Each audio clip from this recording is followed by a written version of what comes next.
जय हिंद गाइस। आज हम एक बहुत ही महत्वपूर्ण टॉपिक प्रकाश संश्लेषण की प्रक्रिया को समझेंगे, जो कि हमारे परीक्षा के लिए अति महत्वपूर्ण है। आइए शुरू करते हैं प्रकाश संश्लेषण को। जिस प्रकार से सभी जीव जंतुओं को अपना भोजन ग्रहण करना पड़ता है, उसी प्रकार से समस्त पादप पेड़ पौधों को भी अपना भोजन बनाना पड़ता है। हमने आपको पीछे बताया कि पादप अपना भोजन कैसे बनाते हैं। स्वपोषी होते हैं, परपोषी होते हैं। इस प्रकार से ये जो आपके पादप है, ये अलग अलग प्रकार से अपना भोजन बनाते हैं। तो उसी प्रक्रम में भोजन बनाने की एक प्रक्रिया है। ये आपकी एक जैव रासायनिक प्रक्रिया है। जैव रासायनिक प्रक्रिया है।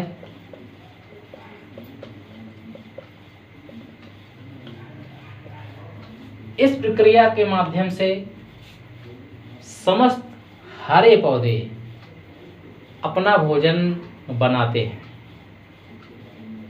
तो आइए शुरू करते हैं। शुरू करने से पहले यदि आपने अभी तक हमारा चैनल सब्सक्राइब नहीं किया है, हमारा चैनल सब्सक्राइब कर लें, जिससे कि आपको हमारे प्रत्येक वीडियो का नोटिफिकेशन मिलता रहे और आपको सभी प्रकार की अच्छी अच्छी जानकारियाँ आने वाली परीक्षाओं के लिए मिलती रहें।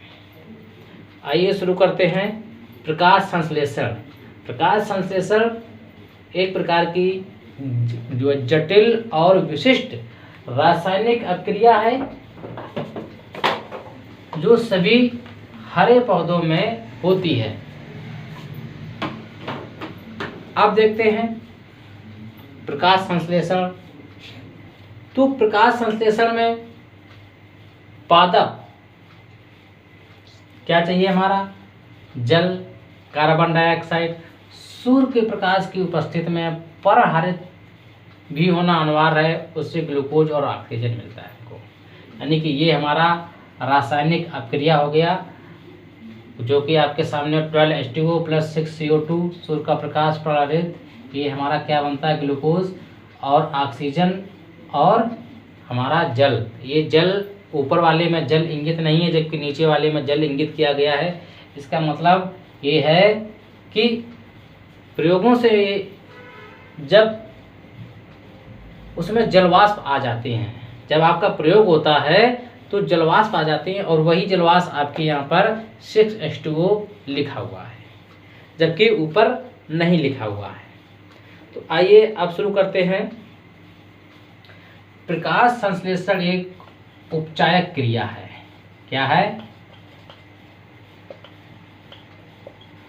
उपचायक क्रिया है। ये जो हमारा प्रकाश संश्लेषण हो रहा है, ये पूरी क्या है? ये हमारी उपचायक क्रिया है, जिसमें आपके अकार्बनिक सरल यौगिक जल तथा कार्बन डाइऑक्साइड को प्रकाशीय ऊर्जा की उपस्थिति में जल, कार्बन डाइऑक्साइड, प्रकाशीय ऊर्जा मतलब सूर्य के प्रकाश और परहरित की उपस्थिति में कहाँ प्रवर्तित कर रहे हैं? आपको कार्बोहाइड्रेट। अर्थात ये पूरी ऊर्जा का रूपांतरण, ये पूरा रूपांतरण आपका कायम होता है कार्बोहाइड्रेट में परिवर्तित कर देते हैं। तो इस प्रकार से ये हमारी उपचायक क्रिया होती है। अगर प्रश्न आता है किस प्रकार की क्रिया है, ये जो पूरी होती है, अभी हमने आपको बताया कि जैव रासायनिक पूरी क्रिया है। तो ये जैव रासायनिक क्रिया है, मगर जो ये आपका ये जो रिएक्शन हो रहा है एज ए केमिस्ट्री, ये उपचायक क्रिया है। आगे देखते हैं इसके। सबसे पहले इसमें क्या क्या आवश्यक है? आपका कार्बन डाइऑक्साइड क्या आवश्यक है? कार्बन यानी कि CO2। उसके बाद क्या आवश्यक है? जल। उसके बाद क्या आवश्यक है? सूर्य का प्रकाश।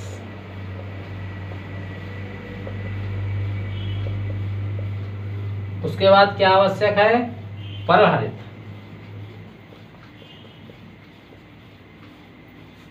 और उसके बाद क्या आवश्यक है? परहरित के बाद तापमान।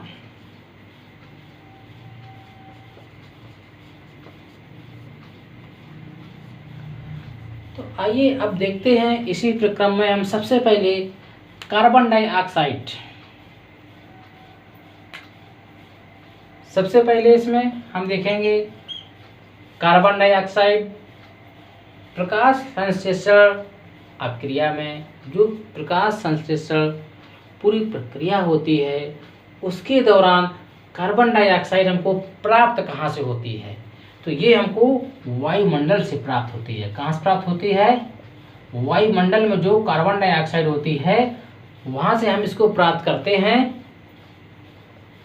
अब बात आती है कि जो पौधे जल में हैं, जैसे जो हरित शैवाल होते हैं उनमें भोजन प्रकाश संश्लेषण के द्वारा ही बनता है। ये क्वेश्चन नोट कर लीजिए। जल में जो हरित शैवाल हैं वो जो अपना भोजन बनाते हैं वो प्रकाश संश्लेषण के द्वारा ही बनाते हैं। तो जल में कैसे बनाते हैं? तो जल में जो आपके कार्बन डाइऑक्साइड होती है, जल में घुली कार्बन डाइऑक्साइड से वो कार्बन डाइऑक्साइड को लेते हैं और शेष प्रक्रिया के द्वारा वो अपना भोजन बनाते हैं। तो जल में घुली कार्बन डाइऑक्साइड और ये पौधे हमारे वायुमंडल से कार्बन डाइऑक्साइड लेते हैं। अब आइए, ये एक प्रकार का कच्चा पदार्थ है। क्या है? ये जो प्रक्रिया होती है इसमें कार्बन डाइऑक्साइड क्या है? ये एक प्रकार का आपका कच्चा पदार्थ है। अब आइए इसी प्रक्रिया में आगे देखते हैं। कार्बन डाइऑक्साइड की यदि मात्रा बढ़ती जाती है तो एक निश्चित मात्रा तक प्रकाश संश्लेषण बढ़ता है, यानी कि कार्बन से देखते हैं कार्बन डाइऑक्साइड बढ़ने से प्रकाश संश्लेषण बढ़ता है।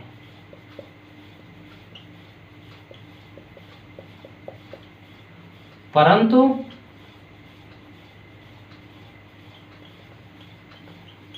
एक निश्चित स्तर तक, उसके बाद नहीं बढ़ता है, उसके बाद फिर स्थिर हो जाता है और फिर कार्बन डाइऑक्साइड का कोई प्रभाव नहीं पड़ता है। तो कार्बन डाइऑक्साइड को आपने देखा, कार्बन डाइऑक्साइड मिलती कहाँ से है? वायुमंडल से। जो पौधे जल में होते हैं, जो हरित शैवाल हैं, उनको कहाँ से मिलती है? जो भी जल में घुली कार्बन डाइऑक्साइड है उससे वो अपना एब्जॉर्ब करते हैं। ये एक प्रकार का पूरी इसके लिए कच्चा पदार्थ के रूप में काम करता है। CO2 कार्बन डाइऑक्साइड शुरू में अगर आपके बढ़ती जाती है तो प्रकाश संश्लेषण की दर बढ़ती रहेगी, परंतु एक निश्चित मात्रा के बाद यह दर रुक जाती है। आगे आइए, अब देखते हैं जल। जल को देखते हैं। जल क्या है?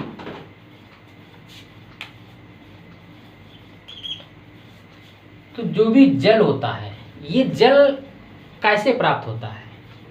तो जल जड़ों के द्वारा,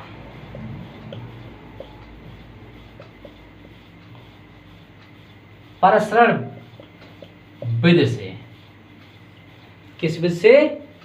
परसरण विधि से। परासरण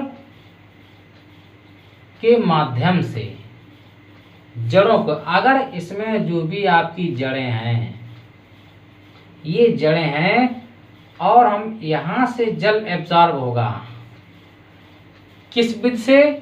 परासरण विधि से। किस विधि से? परासरण के माध्यम से ये जड़ें जल को अवशोषित करेंगी। अब ऊपर कैसे जाएगा? अब ऊपर जाएगा जाइलम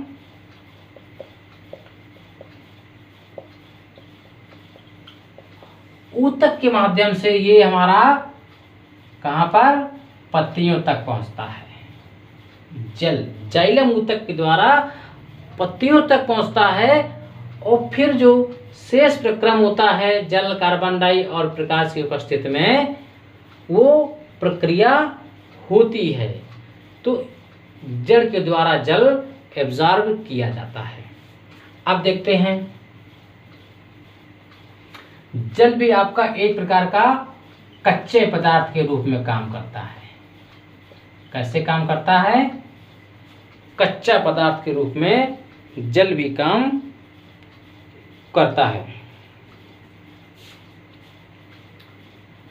अब आइए, आपने जाना जल के द्वारा, और जल कैसे कार्य करता है, जल इसमें कैसे अपना सहयोग करता है। आइए अब देखते हैं सूर्य के प्रकाश को।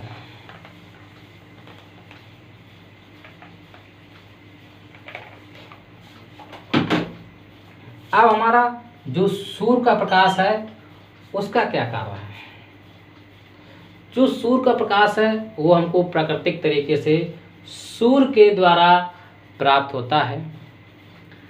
अब सूर्य का प्रकाश जो है, सबसे पहले इसमें सबसे पहली शर्त क्या है? दृश्य प्रकाश होना चाहिए। क्या होना चाहिए? दृश्य प्रकाश। क्या होना चाहिए? दृश्य प्रकाश होना चाहिए। दूसरा, दृश्य प्रकाश में भी कौन सा रंग होना चाहिए? नीला, लाल और बैंगनी। इन्हीं रंगों में आपकी प्रकाश संश्लेषण प्रक्रिया होती है, अदरवाइज नहीं होगी। होगी तो उसकी भी कुछ शर्त होगी।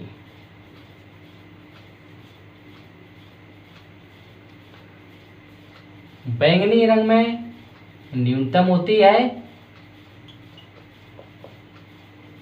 और लाल रंग में अधिक होती है। अब समझ लीजिए, अगर आपका अवरक्त प्रकाश है, अवरक्त प्रकाश है, उस स्थिति में प्रक्रिया धीमी होगी, मंद मंद होगी। अवरक्त प्रकाश में मंद प्रकाश संश्लेषण होगा लेकिन धीमा होगा। हरे रंग में प्रकाश संश्लेषण नहीं होता। यदि हरे रंग का प्रकाश है तो प्रकाश संश्लेषण नहीं होगा, इसमें प्रकाश संश्लेषण होने की कोई संभावना नहीं होगी। यदि श्वेत प्रकाश है तब प्रोटीन संश्लेषित होगा। क्या संश्लेषित होगा? प्रोटीन। और लाल रंग में कार्बोहाइड्रेट संश्लेषित होता है। लाल रंग में कार्बोहाइड्रेट बहुत इंपॉर्टेंट आपको बता रहा हूं, इसको बहुत ध्यान से देखिए और सुनिए क्या है इसमें। तो लाल रंग में क्या होता है? कार्बोहाइड्रेट संश्लेषित होता है। तो इस प्रकार से आपने देखा कि सूर्य के प्रकाश में दृश्य प्रकाश नीला, लाल, बैंगनी, लाल में अधिक, बैंगनी में न्यूनतम, अरक्त प्रकाश में मंद होती है। हरे रंग में ये प्रक्रिया होती नहीं है। श्वेत प्रकाश में प्रोटीन संश्लेषित होता है, जबकि लाल प्रकाश में कार्बोहाइड्रेट संश्लेषित होता है। इस प्रकार से अब आइए आगे देखते हैं तापमान।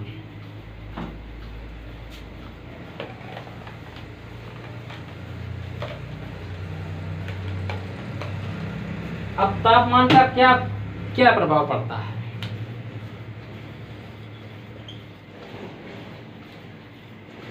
यदि सब कुछ अच्छा है, बैलेंस है, उस स्थिति में 10 डिग्री सेल्सियस से 35 डिग्री सेल्सियस तक सबसे अच्छा तापमान माना गया है प्रकाश संश्लेषण के लिए। सबसे अच्छा तापमान माना गया है।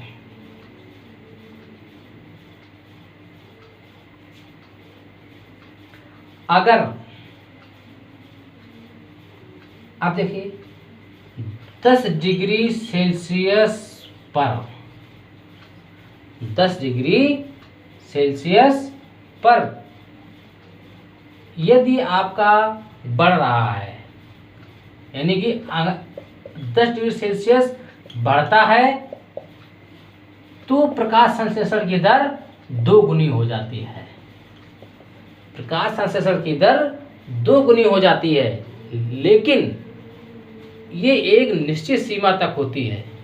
उसके बाद प्रकाश संश्लेषण की दर नहीं बढ़ती है। यदि 40 डिग्री सेल्सियस से अधिक ताप हो जाए, अधिक तापमान पर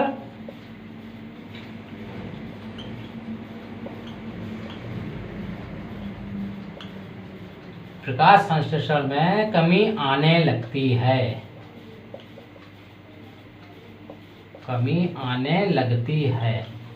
यानी कि यदि तापमान 40 से अधिक हो जाए, उस स्थिति में इसमें कमी होने लगती है 40 के ऊपर के तापमान पर। इस प्रकार से आपने देखा कि सभी का अलग अलग आपने देखा कि कैसे किसका क्या प्रभाव पड़ता है।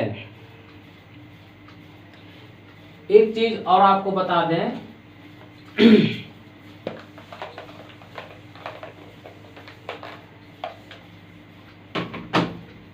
यदि जल कम मिल रहा है पौधे को,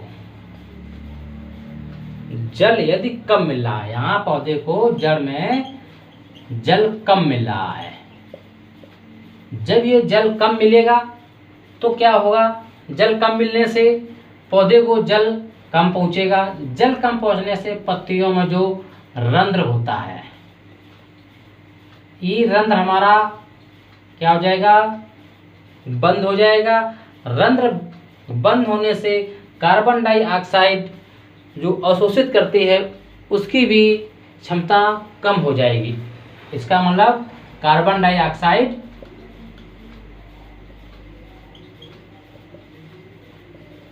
कम मात्रा में अवशोषित होगी। उस स्थिति में पौधे अपना भोजन कम बनाएंगे और पत्तियां पीली पड़ जाएंगी और पत्तियां गिर भी जाती हैं इस स्थिति में। तो इस प्रकार से आपने देखा इन सभी को, जो कि आइए आप एक चीज और देखते हैं। इसकी 2 अवस्थाएं होती हैं। प्रकाश संश्लेषण की 2 अवस्थाएं होती हैं। कौन सी अवस्था? इसकी 2 अवस्थाएं हैं।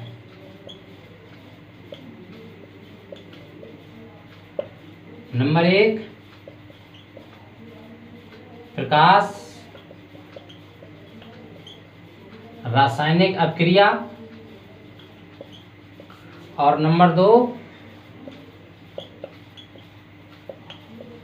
प्रकाशहीन रासायनिक अपक्रिया।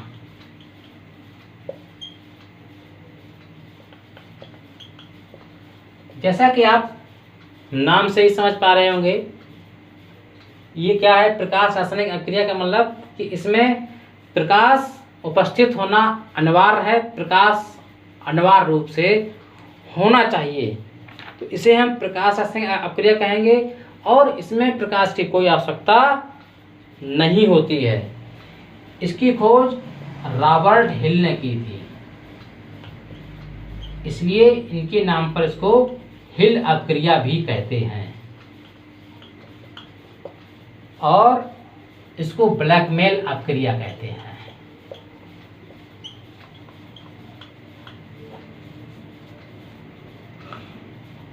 हमने आपको बहुत ही महत्वपूर्ण जानकारियाँ उपलब्ध करवाई हैं। वीडियो को बहुत ध्यान से देखिए और इसमें से महत्वपूर्ण तथ्यों को नोट करिए और लाभान्वित होते रहिए। वीडियो को लाइक करिए और शेयर करना बिल्कुल ना भूलिएगा, जिससे कि आपके दोस्तों को भी अति महत्वपूर्ण जानकारी मिलती रहे। पूरा वीडियो देखने के लिए आपका धन्यवाद।